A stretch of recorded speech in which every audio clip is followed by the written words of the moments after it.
Diganth sir, ಯಾವುದೇ ಒಂದು cinema ಒಂದು ಟೈಟಲ್ನಲ್ಲಿ ನಿರೀಕ್ಷೆ ಹುಟ್ಟಿಸ್ಬೋದು, ಒಂದು ಕತೆ ಅಥವಾ ಪಾತ್ರ, ಡೈರೆಕ್ಟು ಕಟ್ಟಿ ಕೊಡುವಂಥ ರೀತಿ, ಇದೆಲ್ಲ ನಿರೀಕ್ಷೆ ಹೆಚ್ಚಿಸ್ತಾ ಹೋಗ್ತದೆ. ನೀವು ಇಡೀ ಸಿನಿಮಾ ಜರ್ನಿ ಮಾಡಿದ್ದೀರಾ, ಡಬ್ಬಿಂಗ್ ಮಾಡುವಾಗ ನಿಮಗೊಂದು ನಿರೀಕ್ಷೆ ಇರುತ್ತೆ ಗೊತ್ತಾ, ಆ ಸಿನಿಮಾ ಏನೋ ಆಗುತ್ತೆ, ಆ ನಿರೀಕ್ಷೆ ಏನಾದ್ರು ಇದೆಯಾ? ಅದೇ ಡಬ್ಬಿಂಗ್ ಮಾಡ್ಬೇಕಾದ್ರೆ ಹೇಗೆ ಅಂದ್ರೆ ನಾವು ಅದೇ ನಾನು ಹೇಳಿದ ಆವಾಗಲೇ, ಈ ಸಿನಿಮಾ ಒಂದು ಗ್ರಾಫ್ ನೋಡಿದ್ರೆ ಅದ್ ಮೇಲೆ ಕೆಳಗೆ ಹೋಗುತ್ತೆ. ಅಂದ್ರೆ ಇಲ್ಲಿ ಕೋರ್ಟ್ ರೂಮ್ ಸೀನ್ ನಡೀತಾ ಇರುತ್ತೆ, ಅವ್ರು ಏನೋ ಒಂದು ಕೇಳ್ತಾರೆ, ಅವಾಗ ಫ್ಲಾಶ್ ಬ್ಯಾಕಿಗೆ ಹೋಗುತ್ತೆ ಅಲ್ಲಿ ಏನ್ ನಡೆದಿದೆ ಅಂತ. ಅದು ನಮಗ್ ಇದು ಡಬ್ಬಿಂಗ್ ಮಾಡ್ಬೇಕಾದ್ರೆ ಅದು ನಮಗ್ ಗೊತ್ತಾಗಲ್ಲ, ಆ ಫ್ಲೋ ಗೊತ್ತಿರ್ಲಿಲ್ಲ. ಸೊ ಈಗ ಕೊನೆಗೆ ಸಿನಿಮಾ ನನಗ್ ನೋಡಿದಾಗ ತುಂಬಾ ಅದೇ ಇಷ್ಟ ಆಗಿದ್ದದು. ಅಂದ್ರೆ ನಾನು ಅದು ಡಬ್ಬಿಂಗ್ ಮಾಡ್ಬೇಕಾದ್ರೆ ಓಕೆ ಇದಾದ್ಮೇಲೆ ಈ ಕೋರ್ಟ್ ರೂಮೇ ನಡೀತಾ ಹೋಗುತ್ತಾ ಅಂತ ನನ್ನ ತಲೆಯಲ್ಲಿತ್ತು. ಅದು ಹಂಗಾಗಲ್ಲ. ನೀವು ಸಿನಿಮಾ ನೋಡಿದಾಗ ನಿಮಗೆ ತುಂಬಾ ಎಕ್ಸೈಟ್ಮೆಂಟ್ ಇದೆ, ತುಂಬಾ ಕುತೂಹಲ ಮೂಡಿಸುವಂತ ಸನ್ನಿವೇಶಗಳು ಬರುತ್ತೆ. ಯಾರು ಮಾಡಿರೋದು, ಇವನೇನ, ಎಲ್ಲರ ಮೇಲೂ ಡೌಟ್ ಬರಕ್ ಸ್ಟಾರ್ಟ್ ಆಗುತ್ತೆ. ಸೊ ಈ ತರ ಎಲ್ಲ ಒಂದಷ್ಟು ಸನ್ನಿವೇಶ ಇದೆಯಲ್ಲ, ಅದು ನನಗೆ ಸಖತ್ ಇಷ್ಟ ಆಯ್ತು. ಓಕೆ, ಅದು ನಾನು ಮಾಡಿದಾಗ ಡಬ್ಬಿಂಗ್ ಮಾಡಿದಾಗ್ಲೂ ಗೊತ್ತಾಗಲ್ಲ, ಶೂಟಿಂಗ್ ಮಾಡ್ತಾನೂ ಈ ತರ ಆಗ್ಬೋದು ಅಂತ ಗೊತ್ತಾಗಲ್ಲ. ಮೇಡಮ್, ಯೂಶಲಿ ನಾಯಕರಿಗೆ ಸಿನಿಮಾದಲ್ಲಿ ಸ್ಪೇಸ್ ಕಮ್ಮಿ ಅನ್ನೋ ಮಾತುಗಳು ಜಾಸ್ತಿ ಕೇಳ್ಬೋದು. ಅದರಲ್ಲೂ ಈ ತರದ ಸಿನಿಮಾಗಳಲ್ಲಿ ಮೇಘನ್ ಅವ್ರಿಗೆ ಎಷ್ಟು ಸ್ಪೇಸ್ ಸಿಕ್ಕಿದೆ? ಇಲ್ಲ ಸರ್, ನಾನೇ ಹೇಳ್ತೀನಿ, I have a very small space. ನಾನು ಹೇಳ್ದಂಗೆ it's a supporting roll. Okay, but ಈ ಕತೆ ನೋಡಿದಾಗ ಓವರ್ ಆಲ್ ಅವಳಿಗೆ ಎಷ್ಟು ಕೊಡಬೇಕು ಅಷ್ಟು ಸ್ಪೇಸ್ ಕೊಟ್ಟಿದ್ದಾರೆ. I think Dev got a good judgement on ಕತೆಗೆ ತಿರುವು ಕೊಡೋದೇ ಇವ್ರ ಪಾತ್ರ. ಓಕೆ, ಎಸ್, ಅದು ಸಣ್ಣದಾಗಿದ್ರು ಅಲ್ಲ, ಬಿಗ್ ಇಂಪ್ಯಾಕ್ಟ್. ಅವ್ರು ಅದೇ ಅಂತಾರೆ, ಸಪೋರ್ಟಿಂಗ್ ಅಂತಾರೆ. ನಿಜವಾಗ್ಲೂ ಅದು ನನಗೆ ಆ ಪಾತ್ರಕ್ಕೆ ನನಗೆ I am very happy that Meghna accepted this role. Thank you, Meghna.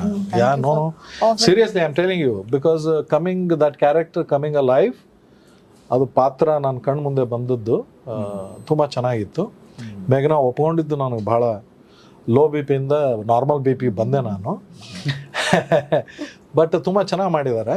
And Ravichandran sir ಜೊತೆ ಎದುರುಗಡೆ ನಿಂತು ಕೆಲವೊಂದು ಸನ್ನಿವೇಶಗಳು ಇದೆ, ಅದನ್ನು ಸಶಕ್ತವಾಗಿ ನಿಭಾಯಿಸಿದ್ದಾರೆ. ನೀವು ಟೀಸರಲ್ಲಿ ನೋಡಿರ್ಬೋದು. ನೋಡಿ ಸರ್, ಯೂಶಲಿ ಒಂದು ಸಿನಿಮಾ ಅಂದಾಗ ಎಲ್ಲ ಆಯಾ ಕಠಿಣ ಭಾಷೆಗಳು ಕೂಡ ಅದ್ರ ಬರ್ತವೆ. ಈ ಜಡ್ಜ್ಮೆಂಟಲ್ಲಿ ಉತ್ತರ ಕರ್ನಾಟಕ ಭಾಷೆಯ ಒಂದು ಇನ್ಸ್ಪೆಕ್ಟ್ರು ಮಾತಾಡ್ತಾರೆ. ಸೊ ಅದು ಪರ್ಟಿಕ್ಯುಲರ್ ಬೇಕು ಅಂತ ಪಾತ್ರ ಹಿಟ್ಟಿದ್ದ ಅಥವಾ ಆ ಭಾಗದ? ಇಲ್ಲ, ನನಗೆ ಅದನ್ನ ಆ ಥರದ್ದು ಒಂದು ಬಳಸ್ಕೊಳ್ಳೋಣ ಅಂತಿತ್ತು. ಬಟ್ ಅಲ್ಲಿ ಅನಾಯಾಸವಾಗಿ ರವಿಶಂಕರ್ ಗೌಡರು ಲೀಲಾಜಾಲವಾಗಿ ಮಾಡುವಂಥ ಒಬ್ಬ ನಟ, ಬಹಳ ಅದ್ಭುತ ನಟ. ಆಮೇಲೆ ಅವ್ರ ಜೊತೆ ಕೆಲಸ ಮಾಡೋಕೆ ನನಗೂ ಬಹಳ ಖುಷಿ ಇತ್ತು.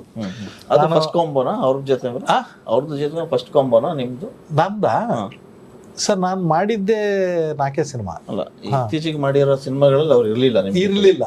ನನಗೆ ಯೂಶುವಲಿ ಬಾಲಾಜಿ ಮನೋಹರ್, ರಾಜೇಂದ್ರ ಕಾರಂತು, ಸೀತಾಕೋಟೆ, ಇವ್ರು ನನ್ನ ಸ್ನೇಹ ಬಳಗನೂ ಹೌದು, ನಾನು ಅವ್ರ ಜೊತೆ ಕೆಲಸ ಮಾಡಿದ್ದು ಹೌದು. ರವಿಶಂಕರ್ ಗೌಡ್ರನ್ನ ನಾನು ಅಪ್ರೋಚ್ ಮಾಡಿದ್ದೆ ಒಂದು ಹಿಂಜರಿಕೆಯಿಂದ, ಮಾಡ್ತಾರೋ ಇಲ್ವೋ ಅಂತ ಹೇಳಿ. ಬಟ್ ಅವರು ಕತೆ ಕೇಳಿದ ತಕ್ಷಣ ಮಾಡ್ತೀನಿ ಅಂತಂದ್ರು. ಆಮೇಲೆ ಅವಾಗ ಗೊತ್ತಾಯ್ತು ಅವರಿಗೆ ನಾನು ಬೇರೆ ಆಕ್ಸೆಂಟ್ ಕೊಟ್ಟಿದ್ದೀನಿ ಅಂತ. ಸೊ ಅದನ್ನ ಒಪ್ಕೊಂಡು ಮಾಡಿದ್ರು. ತುಂಬಾ ಚೆನ್ನಾಗಿ ಮಾಡಿದ್ರು. ಅನ್ಸ್ಲಿಲ್ವಾ ಅವರಿಗೆ ಅಥವಾ ಇಲ್ಲ? ಎಂತ ಬ್ರಿಲಿಯಂಟ್ ಆಕ್ಟರ್, ಅವ್ರಿಗೇನು ಕಷ್ಟ ಅನ್ಸಂಗೆ ಇಲ್ಲ. ಎಂತ ಅದು ಅವ್ರ ಪಾತ್ರಗಳು ನಿರ್ವಹಣೆ ಮಾಡಿರೋ ಪಾತ್ರಗಳು ಅದ್ಭುತ ಪಾತ್ರಗಳು.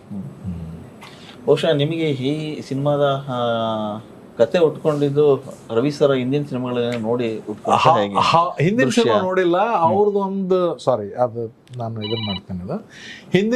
ಹಿಂದಿನ ಸಿನಿಮಾ ನೋಡಿಲ್ಲ ಅವ್ರದ್ದು. ಎಲ್ಲೋ ಒಂದ್ ಕಡೆ ವಿಡಿಯೋ ನೋಡಿದ್ನ ಅಥವಾ ಎಲ್ಲೋ ಪೇಪರಲ್ಲಿ ಓದಿದ್ನ ಏನೋ ನನಗೆ ಗೊತ್ತಿಲ್ಲ. ಬಟ್ ಅವರು ಈಗ ಏನಾಗ್ತದ, ಒಂದು ಏಜ್ ದಾಟದ ಮೇಲೆ ಒಂದು ಭಾವನೆಗಳು, ಇದು ಮಿಡ್ಲ್ ಏಜ್ ಕ್ರೈಸಿಸ್ ಅಂತಾರಲ್ಲ, ಮಧ್ಯ ವಯಸ್ಕನ ತಾಕಲಾಟಗಳು.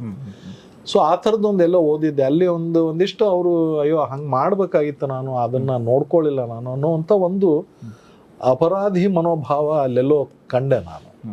ಸೊ ಹಾಗಾಗಿ ಅದು ನನಗೇನೋ ಹೊಳಿತು, ಅದನ್ನ ಬೆಳೆಸ್ಕೊಂಡು ಹೋದೆ. ಯುದ್ಧಕಾಂಡ ಏನೋ ನೆನಪಾಯ್ತು? ಯುದ್ಧಕಾಂಡ ನೆನಪಾಗಿಲ್ಲ. ನಾನು ಸಂಪೂರ್ಣವಾಗಿ ಈ ಪಾತ್ರದ ಹಿಂದೆನೆ ಹೋಗಿದ್ದೀನಿ. ನನಗೆ ಬೇರೆ ಸಿನಿಮಾಗಳದ್ದು ನನಗೆ ಇನ್ಫ್ಲುಯೆನ್ಸ್ ನಾನು ನೋಡಿ ಎಂಜಾಯ್ ಮಾಡ್ತೀನಿ, ಖುಷಿ ಪಡ್ತೀನಿ, ಚಪ್ಪಾಳೆ ತರ್ತೀನಿ. ಅದನ್ನ ಇನ್ಫ್ಲುಯೆನ್ಸ್ ಆಗಂಗಿಲ್ಲ. ನಾನು ನನ್ನದೇ ಒಂದು ಲೋಕ ಸೃಷ್ಟಿ ಮಾಡ್ಕೋತೀನಿ, ನನ್ನ ಪಾತ್ರಗಳನ್ನೇ ನಾನು ಸೃಷ್ಟಿ ಮಾಡ್ಕೋತೀನಿ. ಸೊ ಆ ಪಾತ್ರಗಳ ಮುಖಾಂತರ ನಾನು ಕತೆ ಹೇಳೋಕೆ ಇಷ್ಟಪಡ್ತೀನಿ.